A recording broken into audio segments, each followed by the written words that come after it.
അല്ലാഹു മതമായി സ്വീകരിച്ച മതം, നമുക്ക് അംഗീകരിച്ചു തന്ന മതം, അത് പരിശുദ്ധമായ ഇസ്ലാം മതമാണ്. ആ മുസ്ലിമായി ജീവിച്ച് മുസ്ലിമായി മരിച്ച് നാളെ മുസ്ലിമീങ്ങളോട് കൂടെ സ്വർഗത്തിൽ പ്രവേശിക്കണം. അല്ലാഹു തൗഫീഖ് ചെയ്യുമാറാകട്ടെ. ആമീൻ. മുസ്ലിമായി ജനിക്കുക, മുസ്ലിമായി ജീവിക്കുക,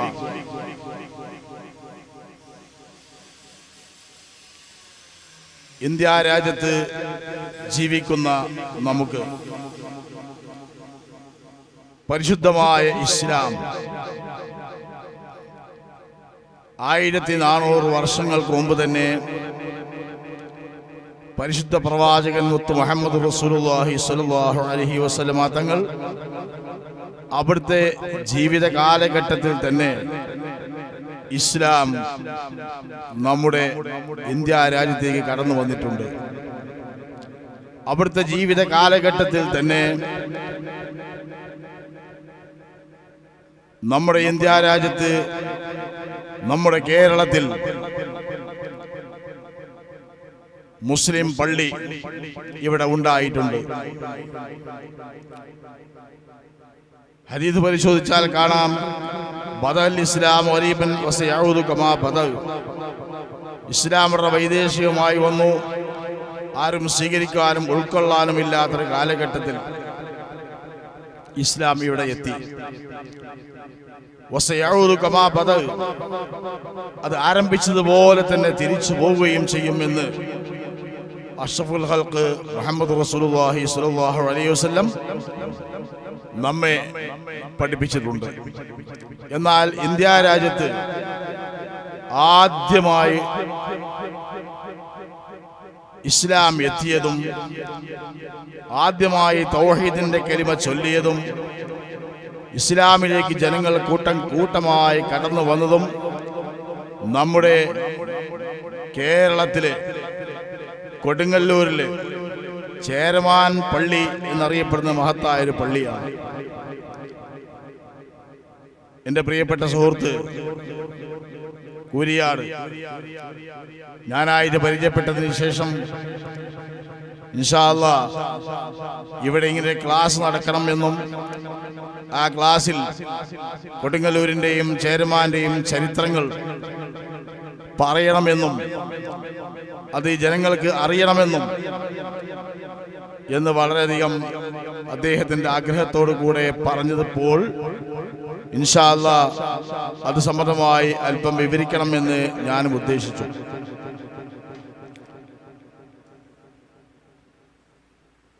ഇന്ത്യയിലെ ആദ്യത്തെ പള്ളിയായ ചേരമാൻ പള്ളിയിൽ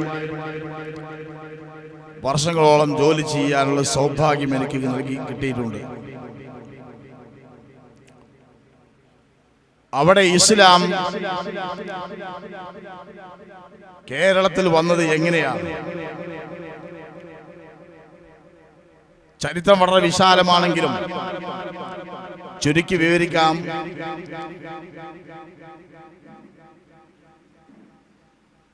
ഇന്ത്യ രാജ്യത്ത് നമ്മുടെ ചേരമാൻ പള്ളിയുടെ മുമ്പിൽ തന്നെ എഴുതി വെക്കപ്പെട്ടിട്ടുണ്ട്, ഇന്ത്യയിലെ ആദ്യത്തെ പള്ളി, the first mosque in India. ഇന്ത്യയിലെ ആദ്യത്തെ പള്ളിയാണ് ചേരമാൻ പള്ളി. സ്വഹാബാക്കൾ ഇവിടെ വരികയും മാലിക് ദീനാറും 12 പേരും ഇവിടെ എത്തിയെന്നും അവർ കേരളത്തിൽ 14ഓളം പള്ളികൾ ഉണ്ടാക്കിയിട്ടുണ്ട് എന്നും അതിൽ ആദ്യമായി നിർമ്മിച്ച പള്ളി ചേരമാൻ പള്ളിയാണ് എന്നും പിന്നീട് കണ്ണൂർ മാട്ടായി പള്ളി, അതുപോലെ മാലിക് ദിനാർ, കാസർഗോഡ് പള്ളി, ഇങ്ങനെ 14ഓളം പള്ളികൾ അവരുടെ കാലഘട്ടത്തിൽ ഇവിടെ ഉണ്ടാക്കിയിട്ടുണ്ട്. ചേരമാൻ പള്ളി വരാനുണ്ടായ സാഹചര്യം, അതിന്റെ കാരണം അന്ന് കേരളത്തിലല്ല ഇന്ത്യയിലൊക്കെ തന്നെ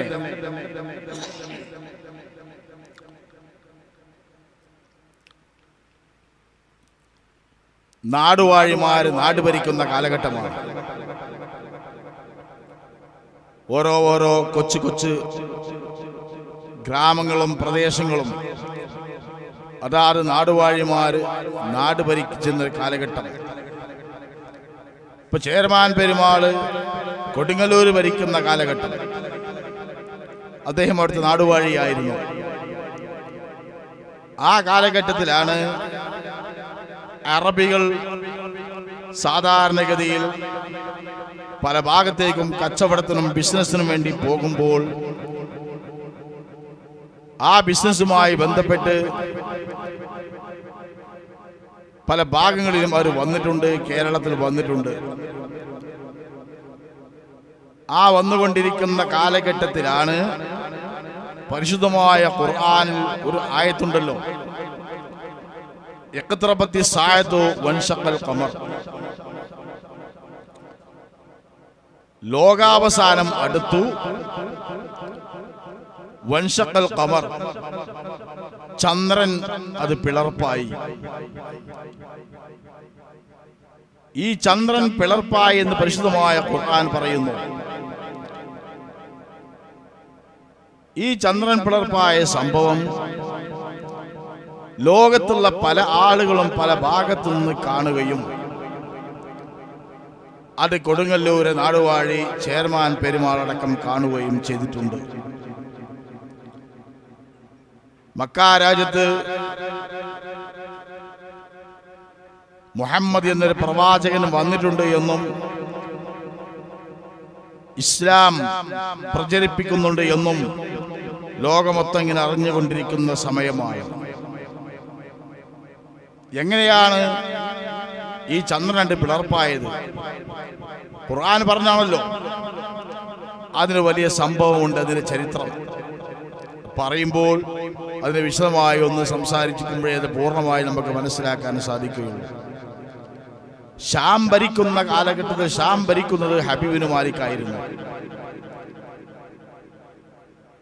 നബിത്തങ്ങളെ കാണാൻ വേണ്ടി മുത്തു മുഹമ്മദ് നബി സല്ലല്ലാഹു അലൈഹി വസല്ലമ തങ്ങളെ സന്ദർശിക്കാൻ വേണ്ടിയിട്ട് ഹബീബിന് മാലിക്കും അദ്ദേഹത്തിന്റെ 1000-ഓളം വരുന്ന സൈന്യങ്ങളും മക്ക രാജ്യത്ത് വരികയും മുഹമ്മദ് നബി സല്ലല്ലാഹു അലൈഹി വസല്ലമ തങ്ങളെ കാണാൻ വേണ്ടി അവർ പരിശ്രമിക്കുകയും അവർ ആവശ്യപ്പെടുകയും ചെയ്തു. അങ്ങനെ നബി സല്ലല്ലാഹു അലൈഹി വസല്ലമ തങ്ങളെ മക്കയിൽ വെച്ച് കാണുന്ന സമയത്ത് ആദ്യമായിട്ടുള്ള ചോദ്യം, എല്ലാ പ്രവാചകന്മാർക്കും ഒരു അമാനുഷിക മുഅ്ജിസത്തിന്റെ കഴിവുണ്ടല്ലോ, നിങ്ങൾക്ക് അമാനുഷികമായിട്ട് എന്തെങ്കിലും കഴിവ് പ്രകടിപ്പിക്കാൻ പറ്റുമോ?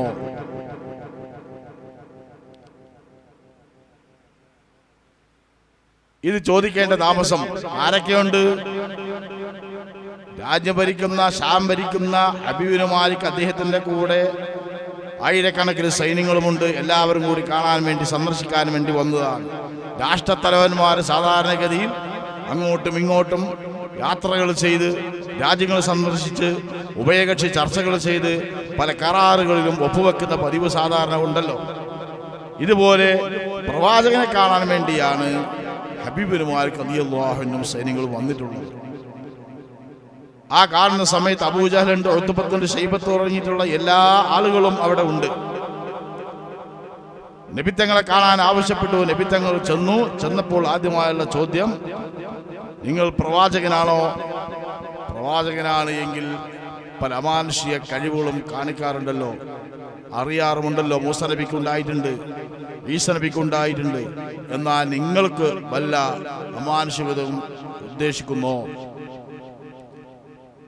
നബിത്തങ്ങൾ ചോദിച്ചു, എന്താണ് വേണ്ടത്? എന്ത് അമാനുഷിക കഴിവാണ് കാണിക്കേണ്ടത്?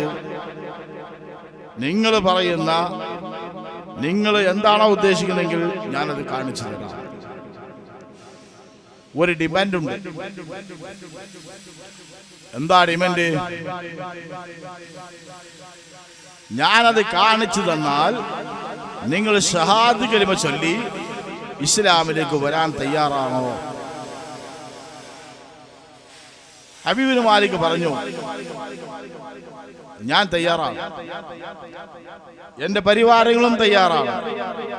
പക്ഷേ എന്റെ മനസ്സിൽ ഞാൻ പറയാത്തൊരു ആശയം കൂടി എന്റെ കൽബിന്റെ ഉള്ളിലുണ്ട്. ആ ആശയം കൂടി പറഞ്ഞു തന്നു കഴിഞ്ഞാൽ ഇൻഷാ അല്ലാഹ് തീർച്ചയായും ഞാൻ ഇസ്ലാമിലേക്ക് വരും. നബി തങ്ങൾ ചോദിച്ചു, എന്താ നിങ്ങൾ ഉദ്ദേശിക്കുന്ന അമാനുഷികത്വം? എന്താ ഞാൻ കാണിച്ചു തരേണ്ടത്? പ്രവാചകനാണ് എന്ന് തെളിയിക്കുന്ന എന്ത് മുഅ്ജിസത്താണ് കാണിക്കേണ്ടത്? അപ്പോഴാണ് ഹബീബ് മാലിക്കാണ് പറഞ്ഞത്, ഇപ്പോൾ നല്ല പകൽ സമയമാണ്, ഇപ്പോൾ സൂര്യൻ നമ്മുടെ മൂർധാവിൽ ഒന്ന് നിൽക്കുന്നു. ഈ സൂര്യൻ ഇപ്പോൾ മറയുകയും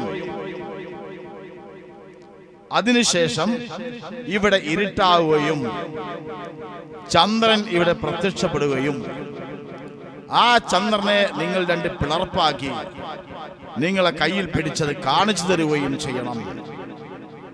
ഇതാണ് ഹബീബ് മാലിക് പറഞ്ഞ ഡിമാൻഡ്. ഇത് മുഅ്ജിസത്താണ്, അമാനുഷിക കഴിവല്ല. ഇത് കഴിവ് നിങ്ങൾക്ക് കാണിക്കാൻ പറ്റുമോ എന്ന ചോദ്യം. നബി തങ്ങൾ പറഞ്ഞു, ഞങ്ങൾ കാണിച്ചു തന്നാൽ നിങ്ങൾ ഇസ്ലാമാവും. ഷഹാദത്ത് കലിമ ചൊല്ലി നിങ്ങൾ ഇസ്ലാമിലേക്ക് വരുമോ? അദ്ദേഹം പറഞ്ഞു, ഞാൻ വരാം. എന്റെ മനസ്സിന്റെ ഉള്ളിൽ ഒരു ആശയം കൂടിയുണ്ട്, അത് ഞാൻ തുറന്ന് പറഞ്ഞിട്ടില്ല, അത് പറയാം, പക്ഷേ ഇതെല്ലാം നിങ്ങൾ കാണിച്ചു തരണം എന്ന് പറഞ്ഞപ്പോ നബി സല്ലല്ലാഹു അലൈഹി വസല്ലം തങ്ങൾ മുഅ്ജിസത്തിന് ഭയങ്കര ചർച്ച നടക്കുന്ന സമയമാണ്. മുഅ്ജിസത്ത് പ്രവാചകന്മാർക്ക് അതാത് സമയത്ത് കാണിക്കാൻ പറ്റുമോ, കറാമത്തുകൾ കാണിക്കാൻ പറ്റുമോ എന്നൊക്കെ പല ചർച്ചകളും നടന്നുകൊണ്ടിരിക്കുന്ന കാലഘട്ടമാണ് ഇപ്പോൾ. നബി സല്ലല്ലാഹു അലൈഹി വസല്ലം തങ്ങൾ ഒരു പ്രയാസവും ഒരു വിഷമങ്ങളും കൂടാതെ അവിടുന്ന് ഒളു ഉണ്ടാക്കി സുജൂദിൽ നമസ്കരിച്ചുകൊണ്ട് സുജൂദിൽ കിടന്നുകൊണ്ട് പടച്ച റബ്ബിനോട് ദുആ ചെയ്തു, റബ്ബേ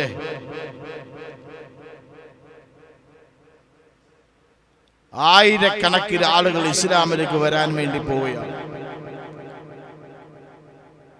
സൂര്യൻ ഇവിടുന്ന് മറഞ്ഞ് ചന്ദ്രൻ വന്ന് ഇരുട്ടായി ഇവിടെ രണ്ട് പിളർപ്പാക്കി കാണിച്ചു തന്നാൽ ഇസ്ലാമിലേക്ക് ഇതാ ജനങ്ങൾ കൂട്ടം കൂട്ടമായി വരുന്നു. റബ്ബേ, നീ എന്നെ പരാജയപ്പെടുത്താതെ വിഷയം വിജയിപ്പിക്കണേ എന്ന് ദുആ ചെയ്തപ്പോൾ ബഹുമാനപ്പെട്ട മലക്ക് ജിബ്രീൽ അലൈഹിസ്സലാം ഇറങ്ങി വന്നുകൊണ്ട് ആ സുജൂദിൽ കിടക്കുന്ന നബിയോട് പറഞ്ഞു, നബിയേ, അല്ലാഹു ചന്ദ്രനും ഭൂമിയും സൂര്യനും എല്ലാ ഗോളങ്ങളും നിങ്ങൾക്ക് കീഴ്പ്പെടുത്തി തന്നിട്ടുണ്ട്, നിങ്ങൾക്ക് ഇഷ്ടമുള്ളത് ചോദിക്കാം, അതെല്ലാം ഇവിടെ നടക്കും.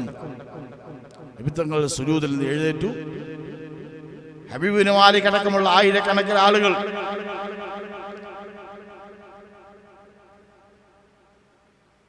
കഠിന ശത്രുക്കളാകുന്ന അബൂജഹലും കൂട്ടരും ആ സമയത്ത് നബി സല്ലല്ലാഹു അലൈഹി വസല്ലം തങ്ങൾ വാനലോകത്തേക്ക് കൈ ഉയർത്തി ആ സൂര്യനോട് മറഞ്ഞു പോകാൻ വേണ്ടി പറയുന്നു. സൂര്യൻ അങ്ങോട്ട് മറഞ്ഞു പോയി, ഇരുട്ടായി, ചന്ദ്രൻ വന്നു. ആ ചന്ദ്രൻ നബി തങ്ങൾ രണ്ട് പിളർപ്പാക്കി കാണിച്ചു കൊടുത്തു.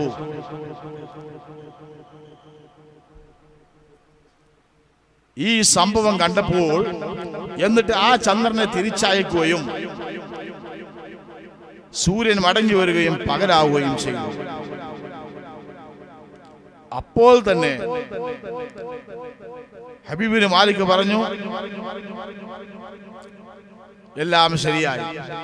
എന്റെ മനസ്സിന്റെ ഉള്ളിൽ ഒരു ആശയം കൂടി കിടപ്പുണ്ട്, അത് ഞാൻ പറഞ്ഞിട്ടില്ല, അതും കൂടി പറഞ്ഞു തന്നാൽ ഞാൻ ഇസ്ലാമിലേക്ക് വരും, ഷഹാദത്ത് കലിമ ചൊല്ലും. നബി തങ്ങൾ പറഞ്ഞു, നിങ്ങളുടെ മനസ്സിന്റെ ഉള്ളിലുള്ള ആശയം, നിങ്ങളെ വീട്ടിൽ നിങ്ങൾക്കുള്ള ഒരു പെൺകുട്ടിയുണ്ട്, നടക്കാൻ സാധിക്കുകയില്ല, വികലാംഗയാണ്, സംസാരിക്കാനും സാധിക്കുകയില്ല, ചെവി കേൾക്കുകയുമില്ല, കണ്ണ് കാണുകയില്ല, നടക്കാൻ സാധിക്കുകയുമില്ല. ഇങ്ങനെ നിങ്ങൾക്കൊരു മകളുണ്ട്. ആ മകള് നിങ്ങൾ ഇവിടെ നിന്ന് ഷഹാദത്ത് ചൊല്ലി മുസ്ലിമായി നിങ്ങൾ നിങ്ങളെ വീട്ടിലേക്ക് തിരിച്ചു ചെല്ലുമ്പോൾ ആ കുട്ടി നിങ്ങളുടെ അടുത്തേക്ക് ഷഹാദത്ത് കലിമ ചൊല്ലിക്കൊണ്ട് ഓടി വരികയും ആ കുട്ടിക്ക് നടക്കാനുള്ള അതുപോലെ കേൾവിയും അതുപോലെയുള്ള കാഴ്ചയും സംസാരശേഷിയും എല്ലാം കൊടുത്തുകൊണ്ട് ആ കുട്ടി നിങ്ങളിലേക്ക് ഓടി വരും എന്ന് പറഞ്ഞപ്പോൾ ഹബീബിന് മാലിക്ക് മറ്റൊന്നും ചിന്തിക്കാനുണ്ടായില്ല. അപ്പ ചൊല്ലി അശ്ഹദു അല്ലാ ഇലാഹ ഇല്ലല്ലാഹ് വഅശ്ഹദു അന്ന മുഹമ്മദൻ റസൂലുള്ളാഹ്. അദ്ദേഹം മാത്രമല്ല, കൂടെയുള്ള ആയിരക്കണക്കിന് സൈന്യങ്ങളും ഷാമില് ഇസ്ലാമിന്റെ പ്രചരണം വരാൻ വേണ്ടി പോയ എല്ലാവരും ഷഹാദത്ത് കലിമ ചൊല്ലി. ഇത് കണ്ടപ്പോൾ അബൂജഹൽ പറഞ്ഞു, ഹാദാ സിഹ്റും മുബീൻ, ഇത് കടുത്ത ഗൂഢോത്രമാണ്, കടുത്ത സിഹ്റാണ്. ഹബീബ് മാലിക്, നിങ്ങളിത് വിശ്വസിക്കുകയാണോ? ഹബീബ് മാലിക്കും കൂട്ടരും ഇസ്ലാമായി.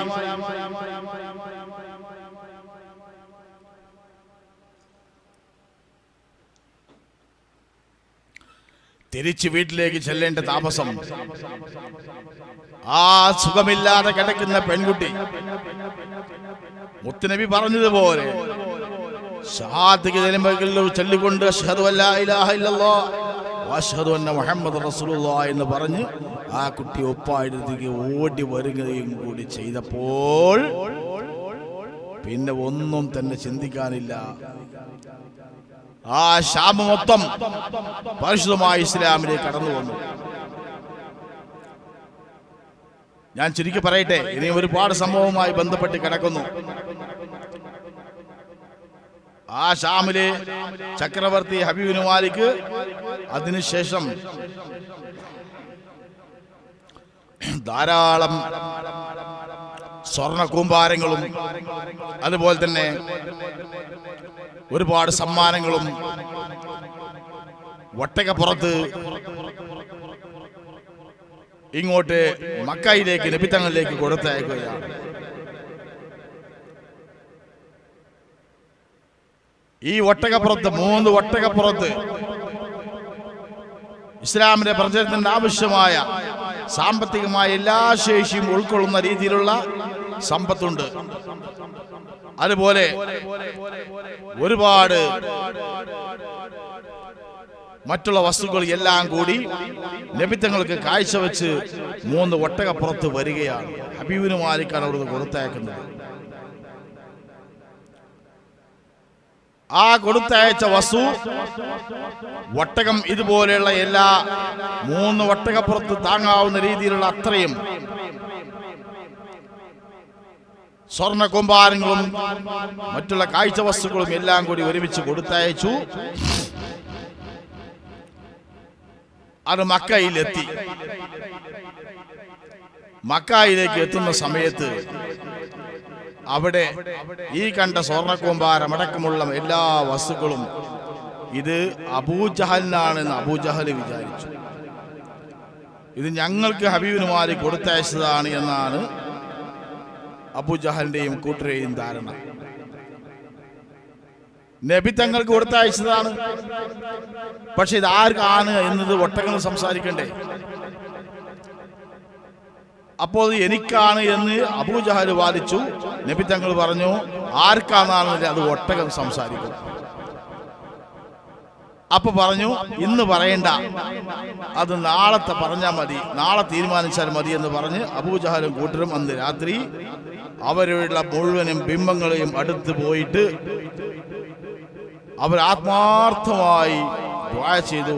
ഞങ്ങൾക്ക് അനുകൂലമായി ഒട്ടകങ്ങൾ സംസാരിക്കണം, ഞങ്ങൾക്ക് അനുകൂലമായി അത് തരണം, അത് കിട്ടണം എന്ന് പറഞ്ഞ് അവർ കാത്തിരിക്കുമ്പോൾ പിറ്റേ ദിവസം എല്ലാവരും മക്കയിൽ ഒരുമിച്ച് കൂടിയ സദസ്സാണ്. ആ സദസ്സ് വെച്ചുകൊണ്ട് അബൂജഹൽ പറഞ്ഞു, ലാത്തയാണ് സത്യം, ഉസ്സയാണ് സത്യം, മനാട്ടയാണ് സത്യം. അവരെ ബിംബങ്ങളെ വിളിച്ചുകൊണ്ട് പറഞ്ഞു, ഇത് ആർക്കുള്ളതാണ്, തുറന്നു പറയൂ. ഒട്ടകമുണ്ടോ? ഒട്ടകം മിണ്ടുന്നില്ല. നബി തങ്ങൾ പറഞ്ഞു,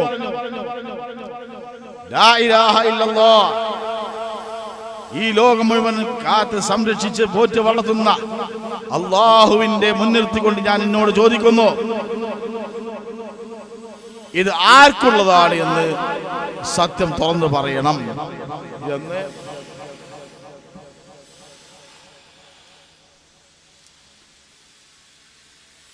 ഒട്ടകത്തോട് പറഞ്ഞപ്പോൾ ഒട്ടകം തുറന്നങ്ങട്ട് പറഞ്ഞു, ഞങ്ങളുടെ ചുമലിലേക്ക് കയറ്റിക്കൊണ്ട് ഇത്രയും വസ്തുക്കൾ ഇവിടെ ഇവിടെ ഞങ്ങൾ കൊണ്ടുവന്നത് മിൻ ഹബീബിനു മാലിക് ഇലാ മുഹമ്മദിൻ സ്വല്ലല്ലാഹു അലൈഹി വസല്ലം. ഇത് ഹബീബിനു മാലിക് ഷാബിന് കൊടുത്തയച്ചതാണ്. ഇത് നബിത്തങ്ങൾക്ക് മുഹമ്മദ് നബിത്തങ്ങൾക്കുള്ളതാണ്. എന്നിട്ട് പോലും അബൂജഹല് ഒന്ന് ഷഹാദത്ത് കലിമ ചൊല്ലുകയോ ഇസ്ലാമിലേക്ക് വരികയോ ചെയ്തില്ല. ഇത്രയും തെളിവുകൾ കണ്ടു. ചരിത്ര കിതാബുകൾ, ഹദീസിന്റെ കിതാബുകളിൽ വളരെ വിശദമായ വിഷയങ്ങൾ പറയുന്നു. ഞാൻ ഇത്രയും ആധികാരികമായി ഈ വിഷയങ്ങൾ പറയുന്നത് എല്ലാവരും എപ്പോഴും ഏത് വഴതിലും ഇങ്ങനെ ചരിത്രം പെട്ടെന്ന് പറഞ്ഞോളണം എന്നില്ല. പറഞ്ഞാൽ തന്നെയും അത് ആവശ്യത്തിനനുസരിച്ച് എന്തെങ്കിലും അല്പാൽപ്പം സംസാരിച്ച് അവസാനിപ്പിച്ചത് കൊണ്ടായില്ല. നമ്മൾ ചേരമാനിൽ പരിശുദ്ധമായ ഇസ്ലാം എന്നതിന്റെ കാരണമാണ് ഞാൻ പറഞ്ഞു വന്നത്. ചുരുക്കി പറഞ്ഞാൽ ഈ ഹബീബിനു മാലിക്കിന്റെ മുമ്പിൽ കാണിച്ചു കൊടുത്ത ചന്ദ്രനെ പിളർപ്പാക്കിയ സംഭവം ഇവിടെ ചേരമാൻ പെരുമാൾ കണ്ടു. അറബികൾ ഇവിടെ കച്ചവടവും ബിസിനസ്സുമായി വന്നവരോട് ചോദിച്ചു, ചന്ദ്രനെ പിളർപ്പാക്കിയത് സംഭവം ഞങ്ങളെല്ലാവരും കണ്ടിട്ടുണ്ട്. എന്നാൽ അറബികൾ പറഞ്ഞു കൊടുത്തു, ആ ചന്ദ്രനെ പിളർപ്പാക്കിയ സംഭവം പരിശുദ്ധമായ ഖുർആന് പറഞ്ഞിട്ടുണ്ട്.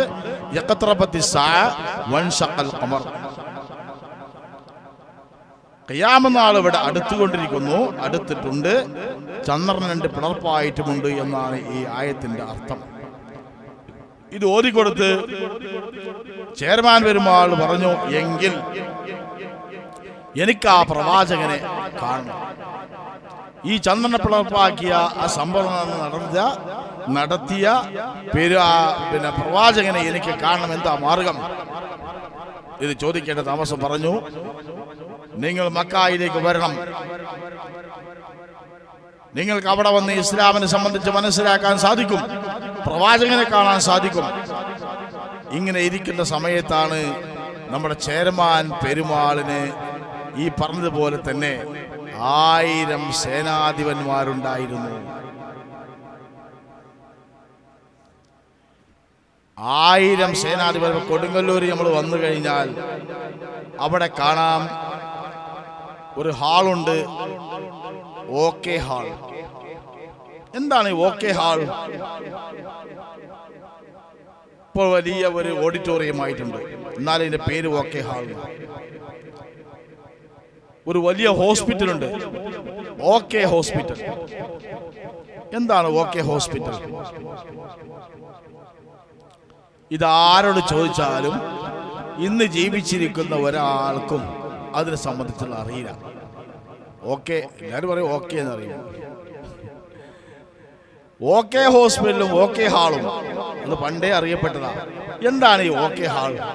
എന്താണ് അതിന്റെ സംഭവം?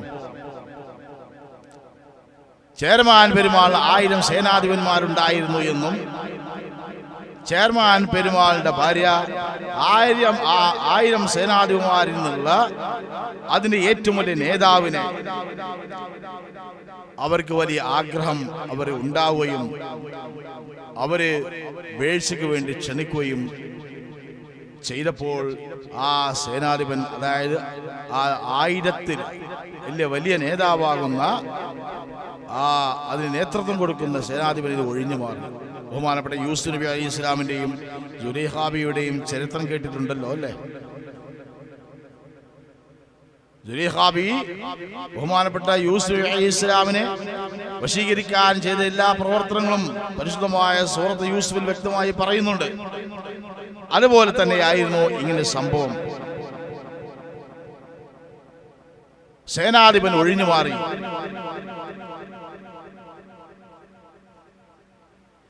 ലാസ്റ്റ് ഒരു മാർഗവും ഇല്ല എന്ന് കണ്ടപ്പോൾ ആ സേനാധിപനെ പരാജയപ്പെടുത്തണം. യൂസുഫ് അലൈഹി ഇസ്ലാമിനെ ജയിലിട്ടതുപോലെ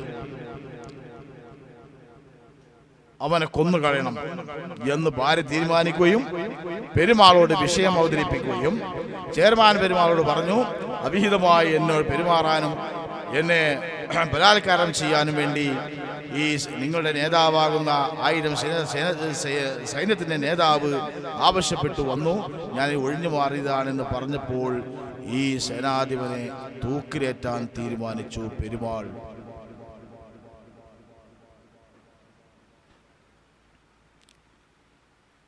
അങ്ങനെ ആ സേനാധിപനെ തൂക്കിലേറ്റുന്ന സമയത്ത് അദ്ദേഹം ഒരു വാക്ക് പറഞ്ഞു.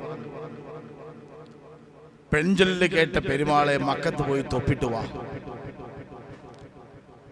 മക്കത്ത് വന്ന പ്രവാചകൻ സത്യത്തിന്റെ പ്രവാചകനാണെങ്കിൽ ഈ നിരപരാധിയായ എന്നെ ഇത് രക്ഷപ്പെടുത്തൂ.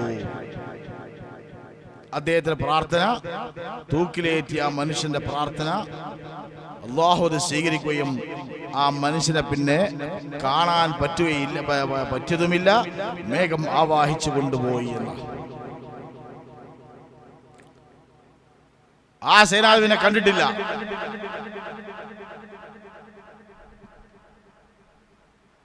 എന്താ അദ്ദേഹം പറഞ്ഞ പ്രാർത്ഥന? പെൺചൊല്ല് കേട്ട പെരുമാളെ മക്കത്ത് പോയി തൊപ്പിട്ടുവാ എന്നും മക്കത്ത് വന്ന പ്രവാചകൻ സത്യത്തിന്റെ പ്രവാചകനാണ് എങ്കിൽ നിരപരാധിയായി എന്നെ രക്ഷപ്പെടുത്തൂ എന്നും അദ്ദേഹത്തിന്റെ പ്രാർത്ഥന അല്ലാഹു സ്വീകരിച്ചു. ഒരു മേഘമെന്ന് ആവാഹിച്ചു കൊണ്ടുപോയി. അപ്പൊ 1000-ൽ നിന്ന്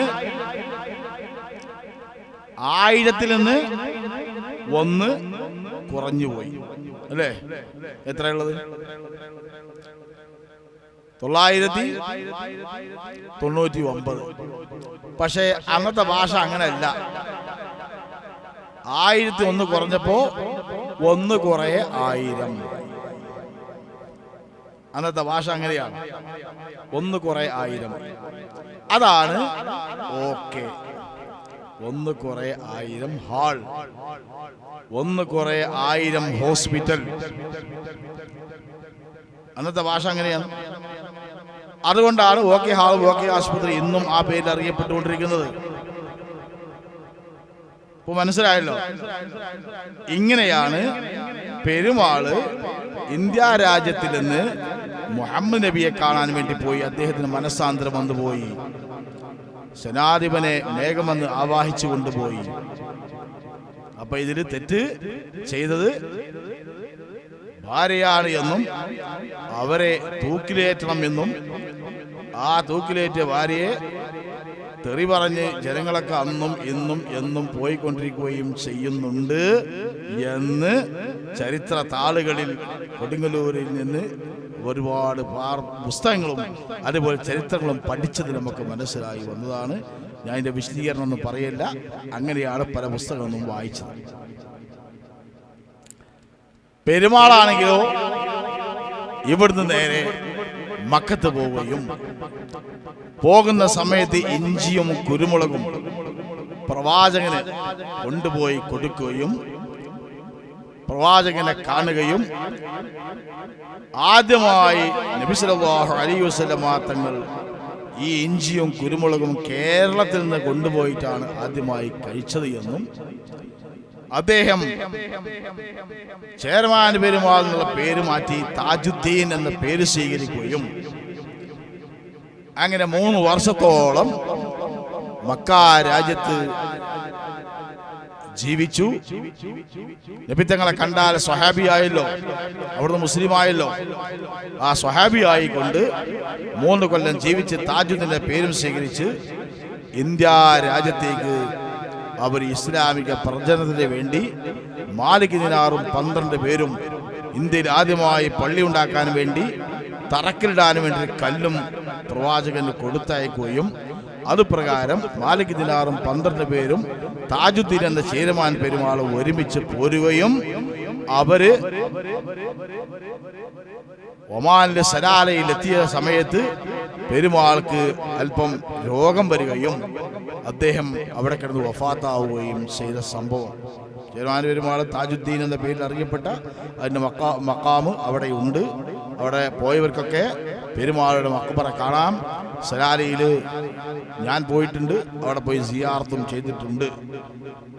അദ്ദേഹത്തോട് സലാലക്കാർ ആവശ്യപ്പെട്ടത് കാര്യം, പ്രവാചകൻ നബിത്തങ്ങളരികിൽ നിന്ന് വരികയാണല്ലോ, മാലിക് നേരം 12 പേരും ഇന്ത്യ രാജ്യത്ത് ഇസ്ലാമിന്റെ പ്രചരണം നടത്തുവാനും അതുപോലെ തന്നെ പള്ളി ഉണ്ടാക്കാനും മറ്റുള്ള കാര്യങ്ങൾക്ക് വേണ്ടി വരികയാണ്. സലാലക്കാർ ആവശ്യപ്പെട്ടത്, നിങ്ങൾ കേരളം പോലെ ഞങ്ങളെ ഈ രാജ്യം ഒന്ന് ആയി കിട്ടണം, അതിനുവേണ്ടി പ്രാർത്ഥിക്കണം. ഇതാണ് പെരുമാളോട് അവർ പറഞ്ഞ വിഷയം. പെരുമാൾ താജുദ്ദീൻ അവർക്ക് വേണ്ടി കേരളം പോലെ നിങ്ങളുടെ ഈ സലാല എന്ന് പറഞ്ഞ രാജ്യം ആകും എന്നും അതിനുവേണ്ടി അള്ളാഹുവിനോട് ദുആ ചെയ്യുകയും ചെയ്ത് അദ്ദേഹം അവിടെ കിടന്ന് വഫാത്താവുകയും ചെയ്തു. ഇന്ന് ഒമാനിൽ മസ്കറ്റിൽ സലാല എന്ന് പറഞ്ഞ സ്ഥലം കേരളം പോലെയാണ് എന്നുള്ളത് എല്ലാവർക്കും അറിയാം. ഇവിടെയുള്ളത് പോലെയുള്ള തോട്ടങ്ങളും അതുപോലെ തെങ്ങുകളും കമുകുകളും കൃഷികളും എല്ലാം അവിടെ നടക്കുന്നുണ്ട്. നമ്മളെ മലയാളികൾ ധാരാളം അവിടെ ഉണ്ട്. അവർ 10 ഏക്കർ 20 ഏക്കർ ഒന്നിച്ച് മേടിച്ച് 5ഉം 8ഉം 10ഉം നമ്മുടെ മലയാളികൾ അവിടെ കൃഷികൾ നടന്നുകൊണ്ടിരിക്കുകയാണ്. പിന്നെ അവർ പറഞ്ഞൊരു കാര്യമാണ്, കേരളത്തിൽ പോലെ മത്സ്യം വേണം, അതിനുവേണ്ടി പെരുമാൾ ദുആ ചെയ്യുകയും കേരളത്തിലുള്ളത് പോലെ തന്നെ നല്ല മത്സ്യങ്ങൾ സലാലയിൽ വെച്ച് കിട്ടുന്നുണ്ട് എന്നും ആ സലാലയിലുള്ള മത്സ്യമാണ് ഇന്ന് ബാക്കിയുള്ള അറേബ്യൻ രാജ്യങ്ങളിലേക്ക് നിന്ന് പോയിക്കൊണ്ടിരിക്കുന്നത് എന്നും ചരിത്രത്തിന്റെ സത്യമാണ്. ഞാൻ പറഞ്ഞു വന്നത്, ചുരുക്കി പറഞ്ഞാൽ ഈ ഇന്ത്യ രാജ്യത്ത് നിന്ന് ചെയർമാൻ പെരുമാൾ ഇസ്ലാമിലേക്ക് കടന്നു വന്ന് അദ്ദേഹം സലാലയിൽ മരണപ്പെട്ട് കിടക്കുന്നു. ബാക്കിയുള്ള 12 പേര് ഒരുമിച്ച് അവർ നമ്മളെ കൊടുങ്ങല്ലൂർ, അഥവാ അന്നത്തെ പേര് ക്രാങ്കനൂർ എന്നാണ്. കൊടുങ്ങല്ലൂരിന് ക്രാങ്കനൂർ എന്ന പേരായിരുന്നു. ക്രാങ്കനൂർ അവിടെ കൊടുങ്ങല്ലൂർ എത്തി അവിടെ ആ കൊണ്ടുവന്ന കല്ല് അവിടെ വിട്ട് അവർ ആദ്യമായി പള്ളി ഉണ്ടാക്കി. ആ പള്ളിക്ക് 22 ഏക്കർ സ്ഥലമായിരുന്നു അന്ന് പെരുമാളെന്ന് കത്ത് കൊടുത്തയച്ചതായിരുന്നു. കാലികളെ വളർത്തുന്ന സ്ഥലമാണ് 22 ഏക്കർ. അവിടെ വലിയ ഒരു അരാക്കുളം എന്ന് പറഞ്ഞ കുളമുണ്ട്. ആ കുളത്തിൽ ഈ കാലികളൊക്കെ വെള്ളം കുടിച്ചിരുന്ന കുളമാണ്. അന്ന് ഇത്രയും ഏക്കർ കണക്കിന് സ്ഥലമുണ്ടായിരുന്നു. അത് പിന്നീട് അത് നോക്കാനും നിയന്ത്രിക്കാനും പള്ളി അവിടെ ഉണ്ടാക്കിയെങ്കിലും പിൽക്കാലഘട്ടത്തിൽ ജനങ്ങൾ അത് ഉൾക്കൊള്ളാനും സ്വീകരിക്കാനും ഇല്ലാതെ ഒക്കെ നഷ്ടപ്പെട്ടു പോയി. ഇന്ന് അരാക്കുളം എന്ന് പറഞ്ഞ കുളം തന്നെ ഇന്ന് ആ ചേരമാൻ പള്ളിയുടെ ചെറിയൊരു കുളം അവിടെ കാണുന്നുണ്ട്. ബാക്കിയുള്ള KSRTC ബസ് സ്റ്റാൻഡ് വന്നു, ധാരാളം വീടുകൾ വന്നു, അതൊക്കെ പോയി.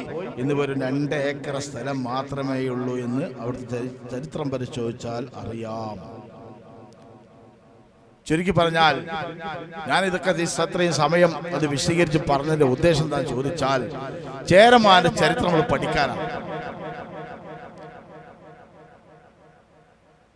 ആ പള്ളിയിൽ അല്ലാഹു തൗഫീഖ് ചെയ്തിട്ട് നമുക്ക് അവിടെ കുറെ വർഷങ്ങൾ ജോലി ചെയ്യാൻ തൗഫീഖ് ഉണ്ടായി. ഇന്ത്യയിലെ ആദ്യത്തെ പള്ളി, സ്വഹാബത്ത് നിർമ്മിച്ച പള്ളി, സ്വഹാബത്ത് ഖുത്ബ ഓതിയ പള്ളി, തൗഹീദിന്റെ കലിമ ചൊല്ലിയ പള്ളി,